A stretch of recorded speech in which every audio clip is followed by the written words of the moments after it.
Halo para pemirsa Fibis News, kembali lagi bersama saya Gani Prasetyoaji dan rekan saya Ika Akbarwati dalam program Fibis Fokus.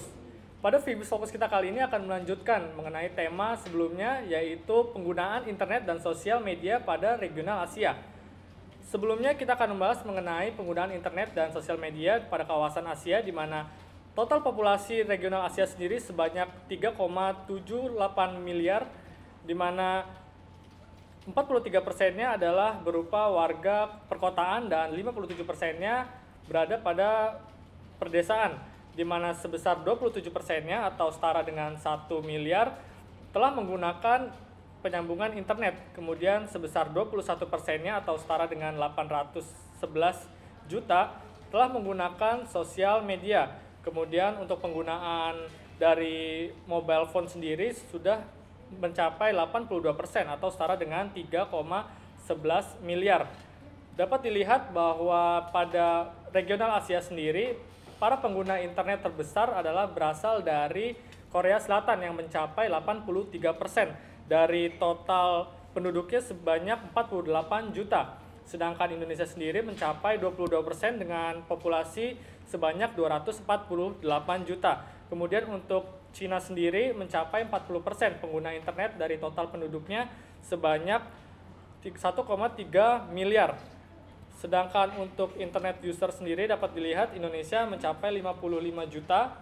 Kemudian paling tinggi adalah Cina di mana sebanyak 538 juta. Kemudian untuk Korea Selatan yang mencapai penetrasi tertingginya yaitu mencapai 40 juta. Sedangkan secara rata-rata penggunaan internet di Asia sendiri, di mana kecepatan internet tersebut paling tinggi berada pada negara Korea Selatan yang mencapai 15,7 MB per second. Sedangkan paling rendah atau dapat dilihat di layar India hanya berkisar sebesar 1 MB per second.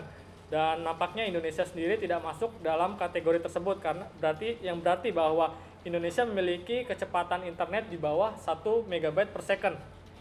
Kemudian untuk sosial media sendiri, di mana tertinggi yaitu ada pada Hong Kong sebesar 56%, yaitu didominasi oleh penggunaan Facebook. Begitu juga dengan Taiwan yang sama seperti Hong Kong mencapai 56% dari total populasi negaranya. Sedangkan Indonesia sendiri berada pada level 18% dari total penduduknya sebesar 248 juta. Sedangkan jika dilihat dari penggunaannya, di mana Indonesia sendiri mencapai 44 juta, yaitu pengguna Facebook dari total seluruh penduduk Indonesia. Kemudian untuk Cina sendiri, pengguna sosial media asal Cina yaitu Qzone mencapai 552 juta. Qzone sendiri adalah sosial media tertinggi yang digunakan oleh penduduk Cina.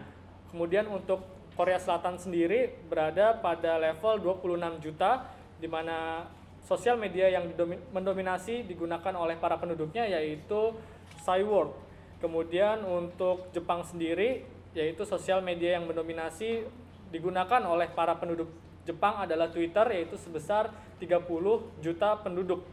Pemirsa setia Fibis News, untuk Fibis Fokus kali ini, Fibis News kebetulan juga berkesempatan untuk mewawancarai Bapak Sung Kyun yang merupakan Direktur Bisnis Teknologi Informasi Samsung Indonesia. Kami akan menanyakan kepada beliau bagaimana prospek dari bisnis internet maupun gadget di dalam negeri. Kita sudah terhubung dengan Bapak Sung Kyun. Bagaimana sebenarnya Pak prospek dari industri internet dan juga industri smartphone di Indonesia saat ini? Jadi memang kalau untuk perkembangan ponsel ya di tanah air sebenarnya kan mengalami pertumbuhan yang cukup besar tiap tahun ya. Kalau nggak salah itu pertumbuhannya kurang lebih di atas 30%. Tahun ini saja diprediksikan pasar ponsel yang beredar di Indonesia itu hampir mencapai mungkin lebih dari hampir 50 juta unit. Dan 50 juta unitnya.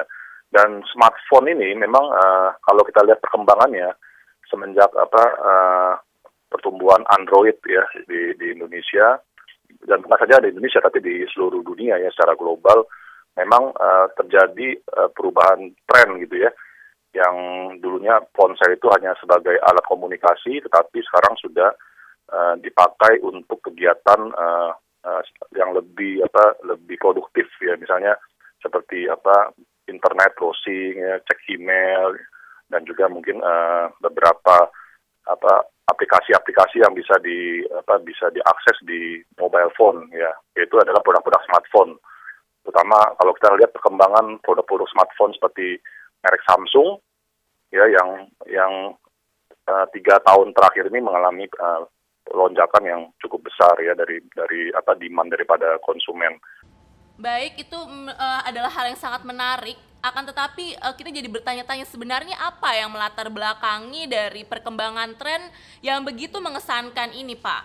Jadi sebenarnya itu kan terjadi dari hadirnya sebenarnya terutama OS-nya Android ya.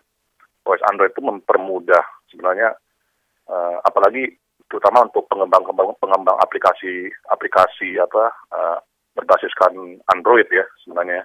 Kalau saya lupa datanya, tapi pertumbuhan dari aplikasi pembuat aplikasi Android itu ya, yang seperti Anda lihat mungkin kalau di handphone atau smartphone yang berbasis Android itu, terutama di Play Store-nya itu meningkat sangat luar biasa sekali gitu.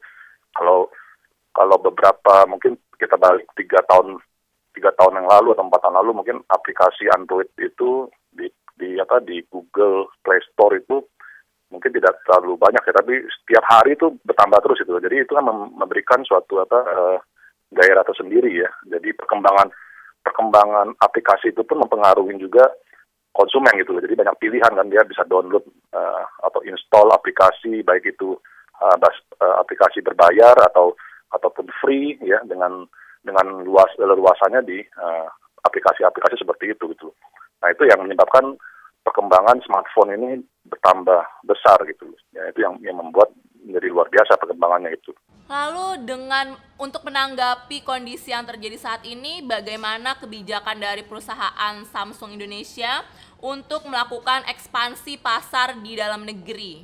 Jadi memang Samsung juga melihat terutama potensi pasar di Indonesia ini yang besar sekali. Kalau tadi saya katakan pertumbuhan dari pasar ponsel terutama itu kan hampir mencapai 30% ya. Kemudian juga belum lagi dari beberapa produk-produk IT ya, yang juga bertumbuh setiap tahunnya, dan juga produk-produk elektronik ya.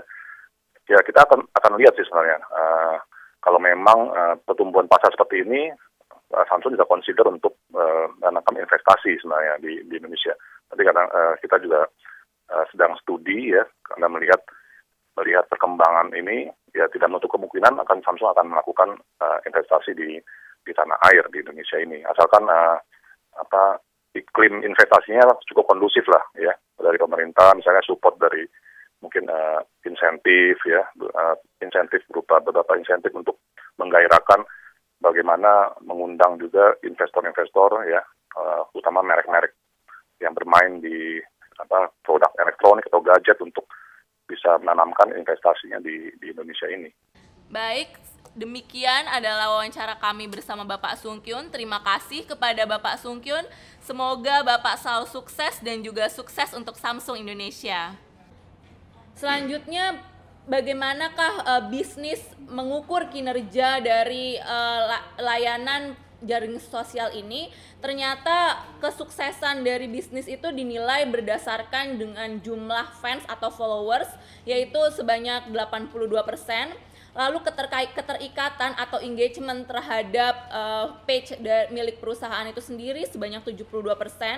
Juga awareness kepada perusahaan sebanyak 68%. Lalu untuk 50%-nya itu adalah untuk menggiatkan tujuan dari pemasaran, baik itu produk maupun jasa dari perusahaan.